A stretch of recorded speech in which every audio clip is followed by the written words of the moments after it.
Welcome to the Stoic Enlightenment era. If you are watching this video, then perhaps it is not just a coincidence.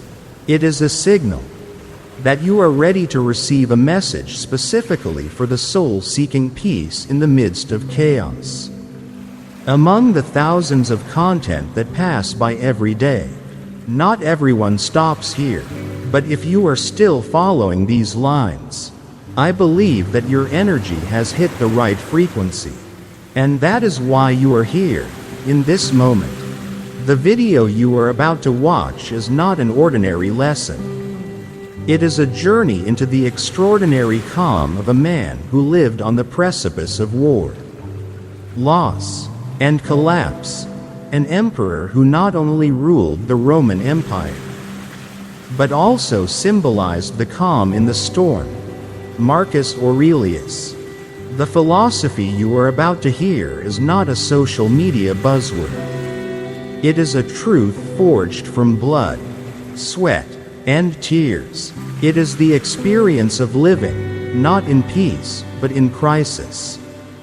What Marcus leaves behind is not for the impatient, but for those quiet enough to understand the depths of an unyielding soul. Watch this video till the end. Maybe just one small idea will open a new path where you are no longer swept away by the chaotic world, but can stand firm in the middle of it. I can't promise that your life will change overnight, but I can guarantee that if you really listen and practice, you will no longer be the same version of yourself. Now, take a deep breath, clear your mind, and embark on a journey to discover one of the greatest and most resilient souls in human history. Have you ever wondered, how can a person maintain composure when the world around them is falling apart? That's what makes Marcus Aurelius special. Not just that he was a Roman emperor, but that he was a man who lived his life in the midst of crisis and still maintained his clarity, integrity, and compassion. Marcus was not born to be a king. He was an introverted philosopher, fond of silence and contemplation. But fate called him, and he did not refuse. He accepted the responsibility of one of the most powerful and complex empires in human history. But the price was terrible. When Marcus ascended the throne, the Roman Empire was no longer the splendor it had been under Augustus. It was fractured from within and threatened from without. Internal divisions, corruption was rampant, finances were in shambles, and the frontier provinces were constantly being invaded. He succeeded not to a secure throne but to a smoldering ember. And as if things weren't bad enough, a pandemic broke out, what we now call the Antonine Plague, and swept through the empire, killing millions, including those closest to Marcus. The Northern War broke out. Germanic tribes crossed the Danube, burned cities, and forced Marcus to leave Rome for years to command armies directly. He had no rest, no peace. His life was a series of storms. And in every single one of those moments, Marcus had a choice: to whine, get angry, give up, or choose to stay strong. Just imagine. How can a person write pages like this, meditations full of calmness, love, tolerance, and understanding, while living in the middle of the barracks, amidst the smell of blood and death? The answer is, Marcus did not wait for the world to be at peace to forge his mind. He forged his mind in battle. Like steel, it is forged in fire, not silk.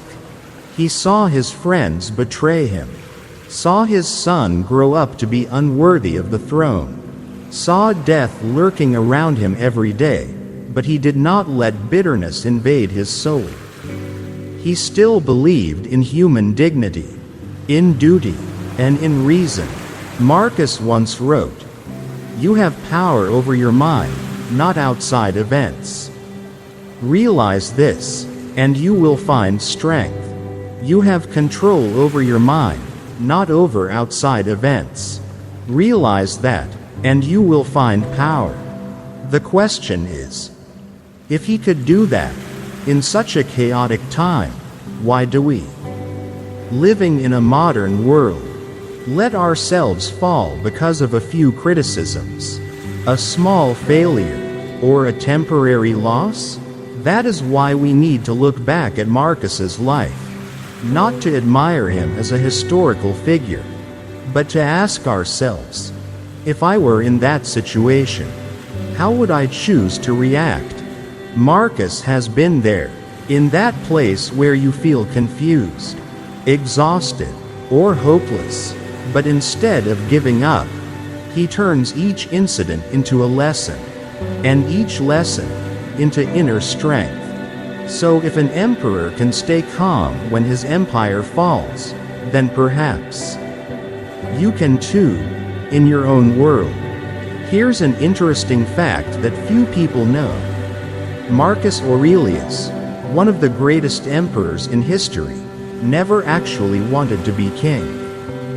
From an early age, Marcus was an introvert, while many children of his generation were raised to dream of power, victory, and glory.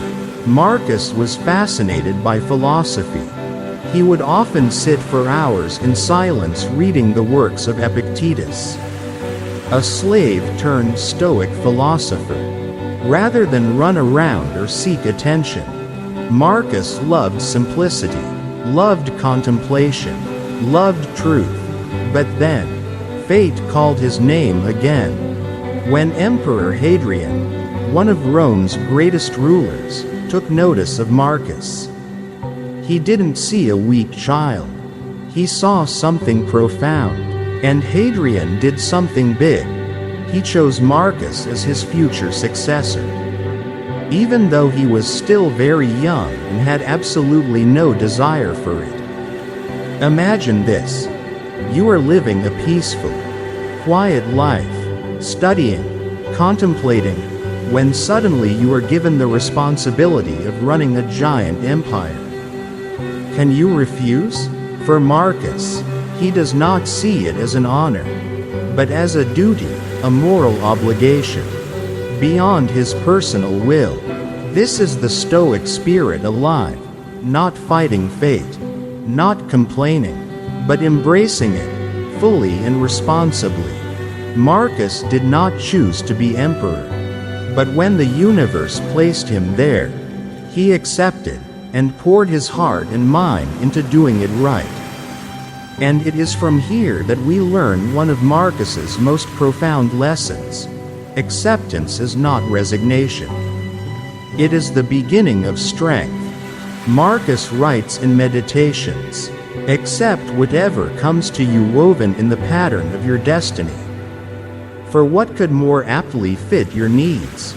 Accept everything that comes to you as an integral part of the tapestry of destiny. For what could be more fitting for you? Stop for a moment and think about yourself. How many times have you been in a situation you didn't want to be in, a job you didn't like, an unexpected illness, a painful breakup? And what is our first reaction? Anger, resistance, blame. But Marcus, who had lost a son, been betrayed by friends, and shouldered the fate of a rotting empire, chose not to fight the uncontrollable. He let reason rule, and from there, he began to change the world, starting with himself. You see, sometimes in life, you don't get to choose your circumstances, but you always get to choose how you react to them. Marcus did not choose the throne, but he chose to be the kind of man the throne needed. Not a power-hungry man, but a teacher, a philosopher, an example of resilience. And neither can you. You may not have chosen what happens to you, But you absolutely can choose to become a stronger person because of it. What do you think is the hardest part of being a king? Deciding to go to war? Facing betrayal? Or living in power while remaining human? For Marcus Aurelius, power was not a reward. It was a burden, a challenge that only those strong enough from within could bear. During his 19-year reign, Marcus barely had a day of true peace. As he quelled one threat, another arose. As he brought his army to stabilize the northern border, a plague struck. As he put down a rebellion, a group of officials conspired to foment corruption. Can you imagine living like that? Not just facing war on the front lines, but also constantly fighting inside your own mind. One of the biggest came in 165 AD, when an army returning from the east unwittingly brought with it a deadly virus, what would become known in history as the Antonine Plague. Within a few years, it killed millions of Romans. The army was weakened, agriculture collapsed, the economy collapsed. Many scholars even believe that Marcus himself contracted the disease and survived. But the tragedy does not stop there.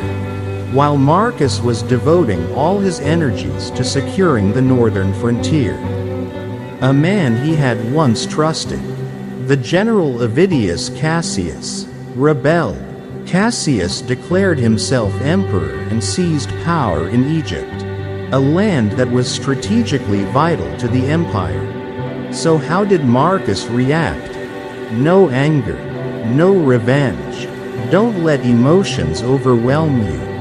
He chose calm and forgiveness. When the rebellion was crushed, Marcus's advisors advised him to execute all those involved. But he refused. Marcus even wrote to the Senate, asking for clemency for those who had betrayed him, for vengeful punishment. He believed could never bring lasting stability. Stop for a moment and think about that. A man bearing the burden of an empire of disease, war and rebellion, yet instead of letting anger consume him, he chose to forgive. Instead of letting power corrupt him, he remained mindful, because he understood. True power lies not in who you can command, but in how much you can control yourself. In Meditations, he wrote, "The best revenge is not to be like your enemy. It is best not to take revenge by becoming just like your enemy." You see, Marcus wasn't just tested by circumstances, he was tested by his ability to master his emotions, his ability to master power, and his ability to master morality. And it was in those most difficult moments that he proved Stoic philosophy is not just for reading. It is for living, because anyone can talk about forgiveness when things are going well. But only people like Marcus can choose forgiveness even when there is every reason to take revenge. The question is, when faced with adversity in your life, how will you choose to react? Have you ever found yourself waking up one morning, your mind filled with anxiety, already feeling the pressure of a new day weighing down on your shoulders?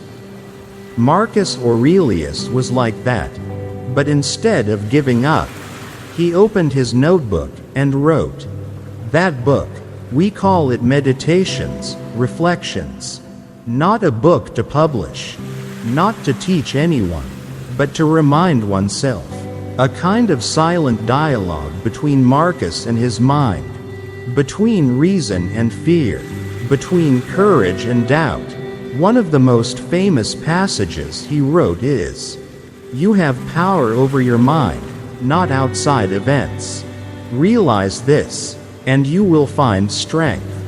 You have control over your mind, not over external events. Realize this, and you will find power." Sounds simple, But try applying it to real life, when someone insults you, when a job fails, when a loved one betrays you. Our instinct is to react, to get angry, to whine. But Marcus points the finger at himself, as if to say, "No one controls me but myself." The question is, how do you maintain that calm in the midst of chaos? The answer lies in the way he sees the world. Marcus writes, "If you are pained by external things, it is not they that disturb you, but your own judgment of them. If you suffer because of external things, it is your judgment of them that makes you suffer, not them." You see, pain doesn't come from the situation. It comes from how we label it. Marcus teaches us that the world is neither good nor bad, it just is. We are the ones who create meaning, create emotion from what happens. Like a man in the midst of a storm, Marcus did not seek to control the weather. He learned to hold his soul steady, like a pillar in the midst of the storm. There is another passage in Meditations which I really love.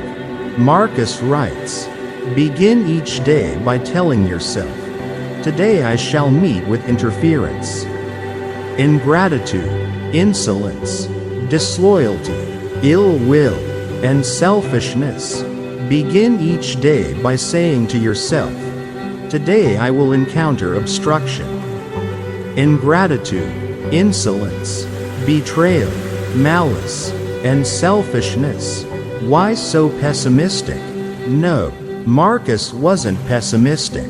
He was prepared. By accepting that things wouldn't be easy, he neutralized his expectations, so that he wouldn't be shocked or angry when they did happen. You can try that tomorrow morning. Before you get out of bed, remind yourself, "Today may not be perfect, but I won't let that define my mood."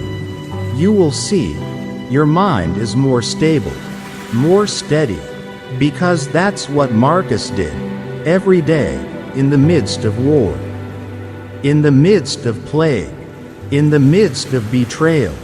He wrote to remind himself, to keep reason in control, not to let emotion lead the way. Meditations, it's more than just a book. It's a spiritual compass, helping you get your bearings when the world around you is spinning.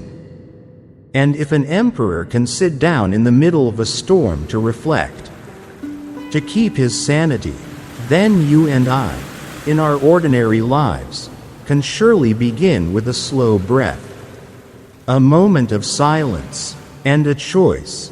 Keep calm. Master yourself.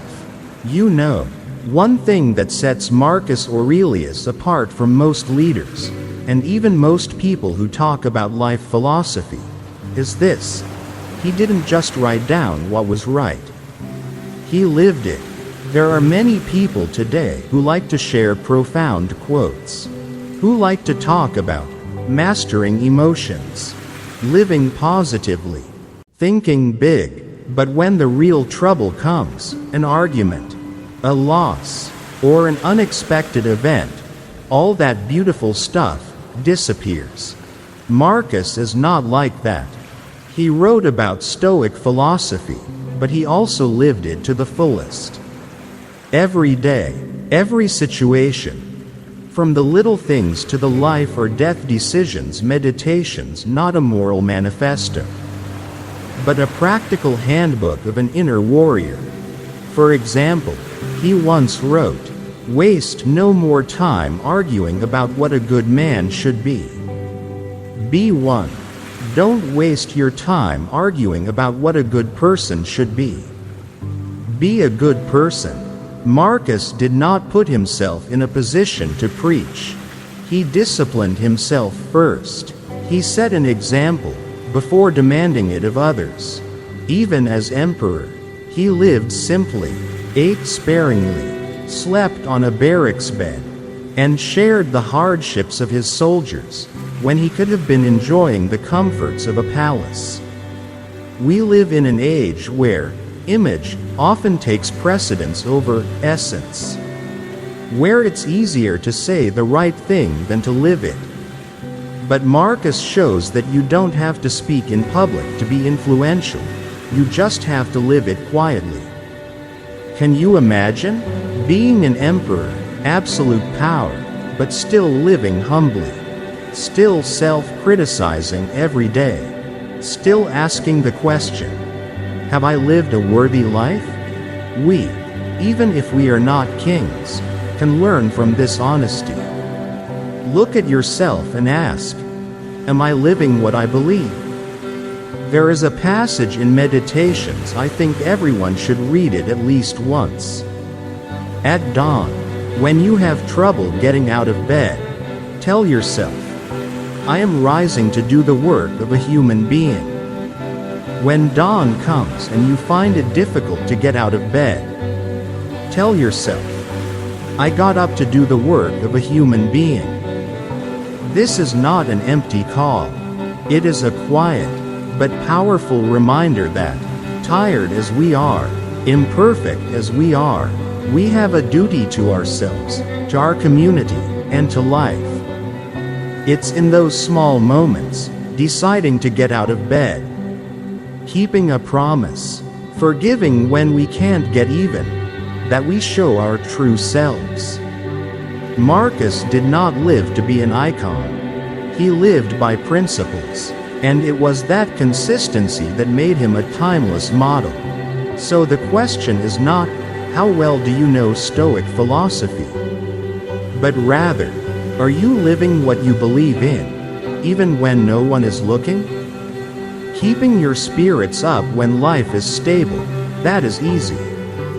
But keeping your calm, your clarity, your compassion, in the midst of storms, in the midst of betrayals, in the midst of the uncontrollable, that is the true measure of a strong soul.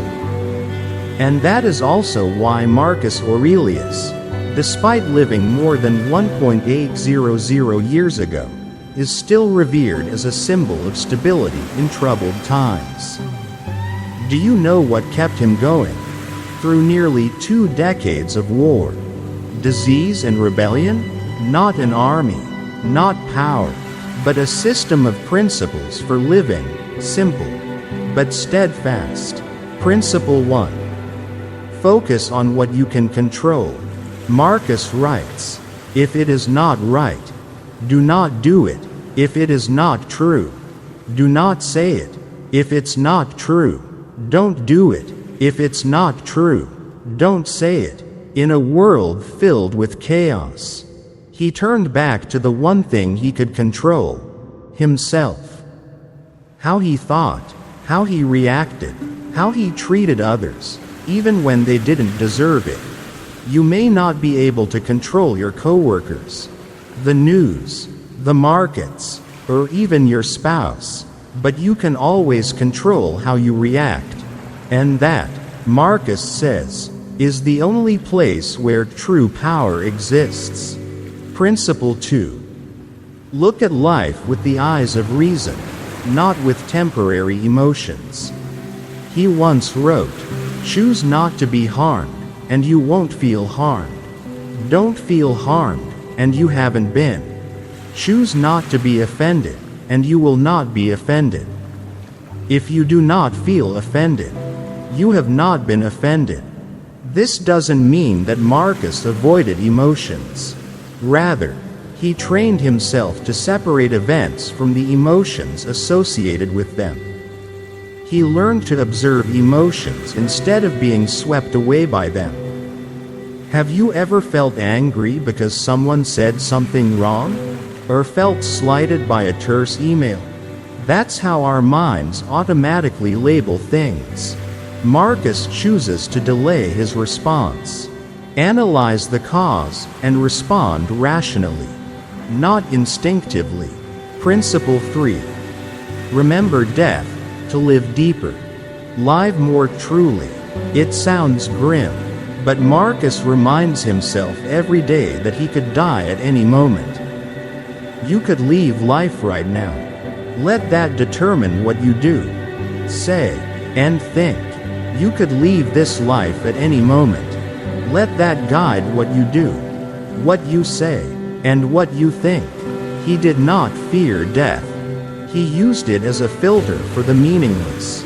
Small arguments, vain ambitions, petty victories and defeats, they have no weight when you know your time is limited. And this is something you can practice today. Ask yourself, if this were my last week alive, how would I treat my loved ones differently? Would I spend time worrying about things that are tiring me out? Blank. Underscore. Blank. Marcus Aurelius was no Superman. He still grieved. He still worried. He still suffered. But he had an inner compass, built on 3 core principles. Master what you control. React rationally, not emotionally. Remember death to live more meaningfully. In our world today, stressful, fast-changing, and self-destructive, these principles have perhaps never been more necessary. Do you ever feel like modern life, with all its technology, conveniences and speed, is making people more susceptible to depression? One unanswered email can keep us up at night. One negative comment can demotivate us for a week. One job loss, one breakup, one small setback, enough to send many people into a panic.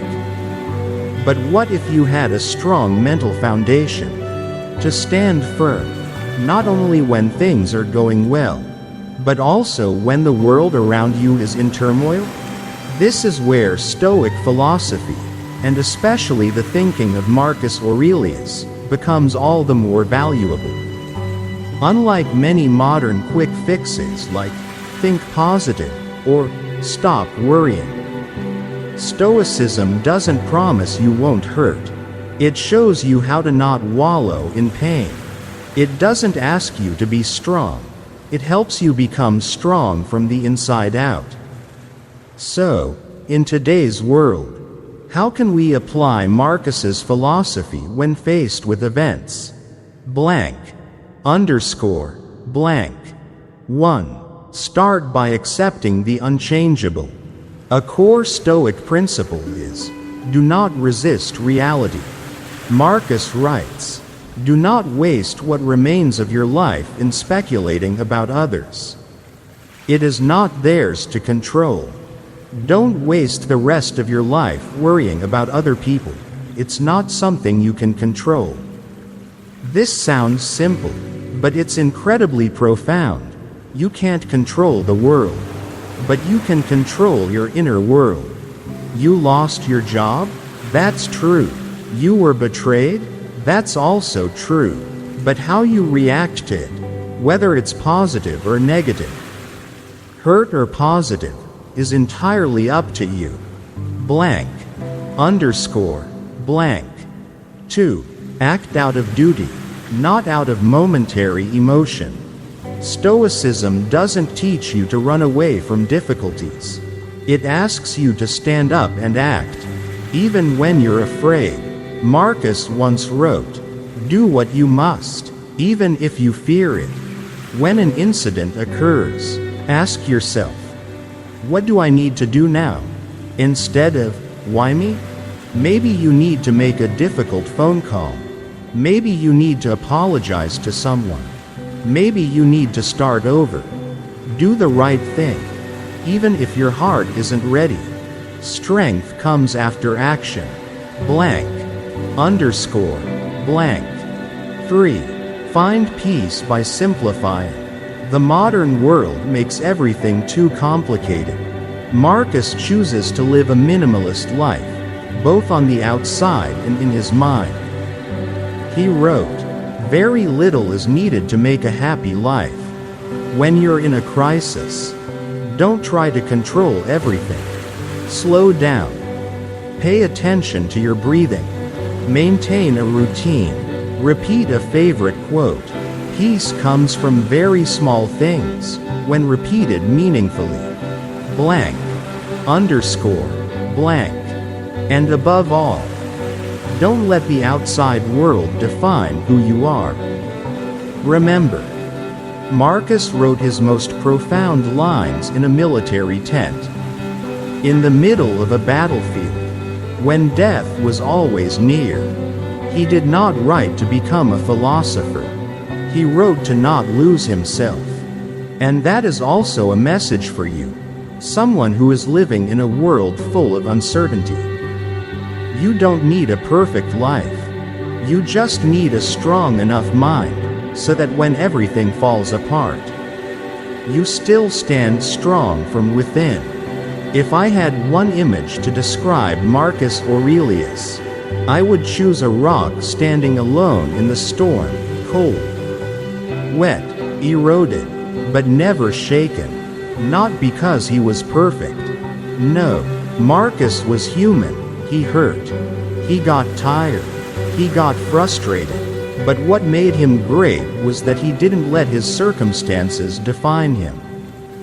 Throughout his journey, Marcus lived through the dark ages of the Roman Empire, a time of division, war, plague, and rebellion. But amidst all the chaos, he chose to keep his mind clear and his heart upright.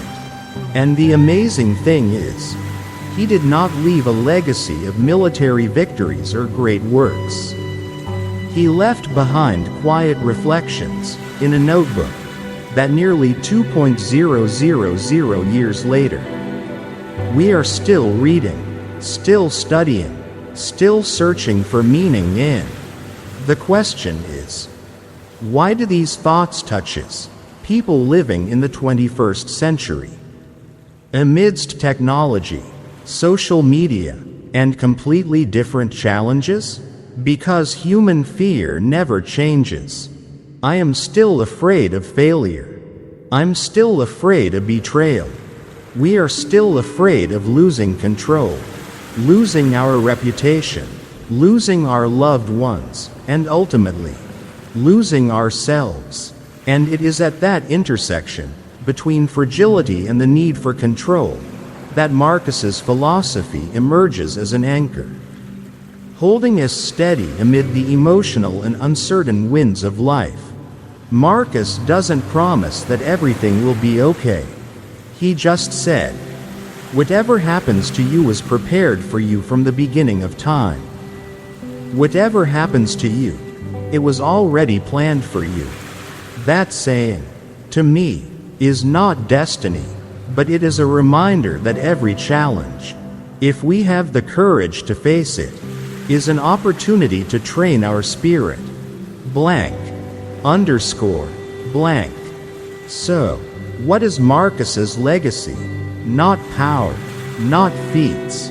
It's the ability to maintain dignity and intelligence when everything around you can bring you down. And that's exactly what we need now more than ever, in a turbulent modern world. You may not live in war, but you live in financial anxiety, information crises, broken relationships, or a feeling of emptiness in the crowd.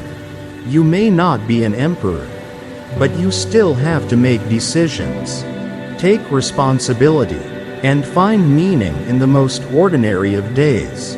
And when you feel tired, when you want to give up, remember that there was once a man living in a muddy barracks, amidst the smell of blood and corpses, who spent every night writing down his reason in words. Not to appear strong, but to remind himself not to forget what he was. Blank, underscore, blank. Marcus never thought those words would become a book, but today, we read them, like a lamp in the night. So if you are going through your own storm, know that you are not alone. And you can absolutely learn to stand firm like a rock, in the midst of your own storm. You just heard part of a spiritual journey from Marcus Aurelius, a living testament to inner strength amidst chaos. If this video touches you, even just one sentence, one idea, then please click like, so I know you're with me. Don't forget to subscribe to the channel and turn on the notification bell, so you don't miss the next videos in the journey to discover Stoic wisdom from real people who live, endure, and are steadfast. And if there's anything on your mind you'd like to share, an event, an experience, or a question, leave a comment below. We are here to learn from each other. Thanks for listening, and keep your sanity, no matter what the world throws at you.